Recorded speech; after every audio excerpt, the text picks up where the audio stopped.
Hello बच्चों, कैसे हैं आप लोग। चलिए भाई देखिए और बताइए। बोर्ड परीक्षा आ गया है नज़दीक एकदम ना, तो तैयारी कैसी चल रही है। हो सकता है कुछ लोगों को भाई घबराहट भी हो रही हो कि परीक्षा नज़दीक आ रहा है। देखिए घबराने से कुछ होने वाला नहीं है। जो आप तैयार किए हैं बस उसी को बार बार दोहरा लेना है, एक बार फिर से दोहरा लेना है, कुछ नई चीज़ ज़्यादा नहीं पढ़नी है और एकदम टेंशन लेना ही नहीं है।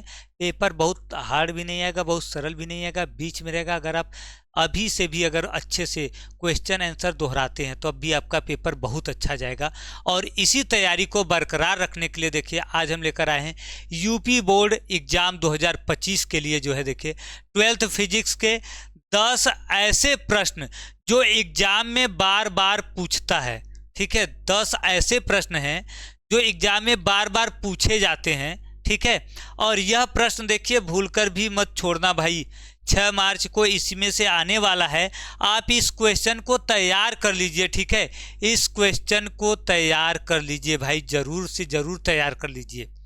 और यदि आप चैनल पर नए हैं तो चैनल को क्या कर लीजिए, सब्सक्राइब कर लीजिए, वीडियो को लाइक करिए, शेयर करिए अपने फ्रेंड के पास। ठीक है, और आप इस चैनल पे बने रहे भाई।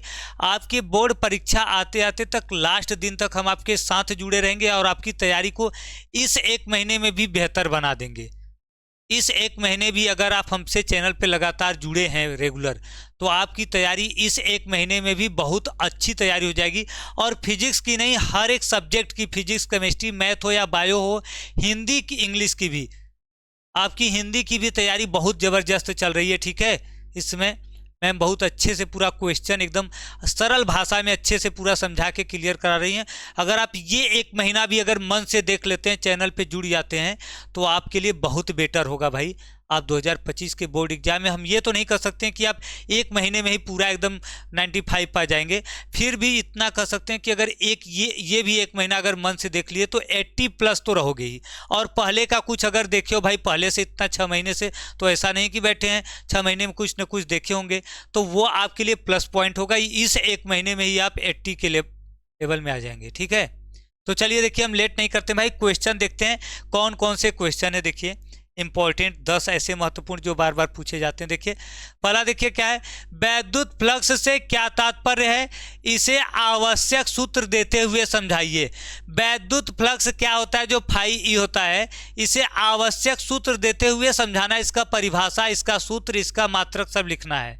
ठीक है, दूसरा देखिए क्या है, समांतर प्लेट संधारित्र की धारिता का व्यंजक व्युत्पन्न कीजिए, इसकी धारिता को किस प्रकार बढ़ाया जा सकता है।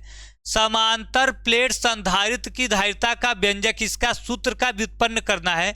समांतर प्लेट संधारित्र की धारिता आप जानते हैं क्या रहता है भाई। समांतर प्लेट संधारित्र की धारिता देखिए क्या होती है, देखिए C बराबर K एप्सिलॉन नॉट ए के बटा डी होती है, जहाँ के परावर्तांक है, ए क्या है, माध्यम के प्लेट का क्षेत्रफल, सही संधारित्र के प्लेट का क्षेत्रफल है, और डी क्या है, डी देखिए हमारा क्या है भाई, दूरी है प्लेटों की। तो इस सूत्र का देखिए निगमन करना है और बताना है कि इसकी धारिता को किस प्रकार बढ़ा सकते हैं, मतलब परावर्तांक का मान बढ़ा के, क्षेत्रफल का मान बढ़ा के, दूरी का मान घटा करके, ये पूरा लिखना है। अगला देखिए क्या है, अनओमी प्रतिरोध से क्या समझते हैं। अनओमी प्रतिरोध से क्या समझते हैं, ऐसे प्रतिरोध जो ओम के नियम का पालन नहीं करते हैं, अनओमी कहलाते हैं। इसका उदाहरण भी देना है। ठीक है, ये हो गया। अगला देखिए क्या है भाई, वैद्युत परिपथ संबंधित किरचॉफ के दोनों नियम समुचित आरेख बनाकर दिखाना है। पहला नियम देखिए यह है, समेसन आई इज इक्वल 0 है। दूसरा है summation E is equal summation I R है। मतलब पहला नियम है कि किसी संधि पर मिलने वाली सभी धाराओं का बीजगणितीय योग 0 होता है। दूसरा है कि किसी बंद परिपथ में विद्युत वाहक बल का बीजगणितीय योग धारा और प्रतिरोध के गुणनफल के बीजगणितीय योग के क्या होता है, बराबर होता है। एम्पियर के परिपथीय नियम की सहायता से धारावाही देखिए परिनालिका के अंदर उसकी अक्ष पर चुंबकीय क्षेत्र का सूत्र स्थापित करना है। एम्पियर का जो परिपथीय नियम होता है कि चुंबकीय क्षेत्र का रेखीय समाकलन प्रवाहित धारा का म्यू नॉट गुना होता है, उसका उपयोग करके हमें क्या करना है, धारावाही परिनालिका के अंदर उसके अक्ष पर क्या करना है, चुंबकीय क्षेत्र के सूत्र का निगमन करना है। अगला देखिए क्या है भाई, बायो सेवर्ट का नियम समझाइए। इस नियम का उपयोग करके एक वृत्ताकार धारावाही कुंडली के केंद्र पर चुंबकीय क्षेत्र के व्यंजक का निगमन कीजिए भाई। बायोसेवर्ट का नियम, देखिए हमको क्वेश्चन लगते हैं कि थोड़ा बड़े हो गए, लेकिन बड़े नहीं यार, 2-2 लाइन में तोड़ दो ना, इसके 3 भाग में कर दो। देखो बायोसेवर्ट का नियम लिख दो, 2 लाइन में हो गया, 3 लाइन में। फिर इस नियम का उपयोग करके एक वृत्ताकार धारावाही कुंडली के केंद्र पर चुंबकीय क्षेत्र का निगमन कर दो, हो गया। 2 क्वेश्चन मिलके एक हो गए। स्वप्रेरण एवं अन्योन्य प्रेरण के बीच अंतर स्पष्ट कीजिए। स्वप्रेरण क्या होता है? जब किसी एक कुंडली में धारा प्रवाहित करने पर उसी कुंडली में क्या होता है? प्रेरित विद्युत वाहक बल उत्पन्न होता है, तो स्वप्रेरण होता है। और जब उसके पास रखी दूसरी कुंडली में प्रेरित धारा उत्पन्न होती है तो क्या होता है? अन्योन्य प्रेरण होता है। तो दोनों में अंतर स्पष्ट करना है। उसके बाद देखिए है आपका अनुनादी परिपथ से क्या तात्पर्य है? श्रेणी व समांतर अनुनादी परिपथ के लिए आवश्यक प्रतिबंध लिखिए। अनुनाद की स्थिति में आवृत्ति का व्यंजक लिखिए।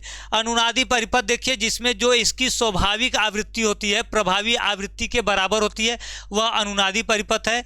देखिए श्रेणी और समांतर अनुनादी के लिए क्या होता है? देखिए XL बराबर XC होता है, प्रतिबंध होता है। और आवृत्ति देखिए क्या होता है? 1/2 पाई √LC इसका निगमन करना है, ठीक है। इससे इसको निगमित करना है ये, और इसमें अंतर भी बताना है। पूर्ण आंतरिक परावर्तन से क्या समझते हैं?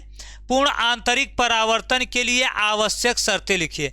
पूर्ण आंतरिक परावर्तन से आप क्या समझते हैं? इसके लिए आवश्यक शर्त को भी लिखना है भाई, क्या क्या शर्त आवश्यक है इसके लिए वो भी बताना है, ठीक है। आगे देखिए है यंग के द्विस्लिट प्रयोग की सहायता से यनवी अदीप्त फ्रिंज के केंद्रीय फ्रिंज से दूरी का सूत्र प्राप्त कीजिए, ठीक है। देखिए क्या है? यनवी अदीप्त फ्रिंज के केंद्रीय फ्रिंज से दूरी का मतलब फ्रिंज की चौड़ाई का क्या करना है? सूत्र प्राप्त करना है भाई। तो ये देखिए आपके थे 10 महत्वपूर्ण क्या थे भाई? प्रश्न थे जो कि आपको तैयार करने हैं। आप तैयार कर लीजिए, वैसे भी सब क्वेश्चन आपको सॉल्व कराए जाते हैं। पूरे तैयारी के लिए देखिए आप चैनल को सब्सक्राइब कर लीजिए और आप कमेंट करके बताइए कि इसमें से कितना क्वेश्चन आपको आ रहा है। एक बार कमेंट करके जरूर बताइए कि ये जो क्वेश्चन है 10 क्वेश्चन आपको होता है, 10 में से कितना क्वेश्चन आपको आ रहा है। और जो क्वेश्चन नहीं आ रहा है उसको भी कमेंट करके बताइए, उसका हम क्लास में सॉल्व करवाएंगे अगले क्लास में, ठीक है। जो क्वेश्चन नहीं समझ में आ रहा है वो भी बताइए और कितने आ रहे हैं ये भी बताइए भाई। तैयारी करिए, इस 1 महीने में आपको पूरा एकदम तैयारी करके अच्छे से क्वेश्चन पूरा तैयार करके तब एग्जाम में बैठना है, जिससे कि एग्जाम में बैठने पर कोई प्रॉब्लम ना हो, ठीक है। तो चलिए मिलते हैं नेक्स्ट क्लास में और इम्पॉर्टेंट क्वेश्चन लेकर, आपको सॉल्यूशन भी कराएंगे, ठीक है। लेकिन पहले अब भाई सभी लोग लाइक और शेयर कर दीजिए वीडियो को। नेक्स्ट क्लास में मिलते हैं और जैसा आप लोगों का देखिए फीडबैक होगा, आप लोग फीडबैक जरूर दीजिए कि आपको क्वेश्चन समझ में आया कि नहीं, क्वेश्चन कैसा है, आपको आ रहा है कि नहीं आ रहा है, ये जरूर फीडबैक दीजिए, ठीक है। तो मिलते हैं भाई नेक्स्ट क्लास में, तब तक के लिए सभी को बाय बाय। और बोर्ड परीक्षा 2025 के लिए सभी को बेस्ट ऑफ लक एडवांस में।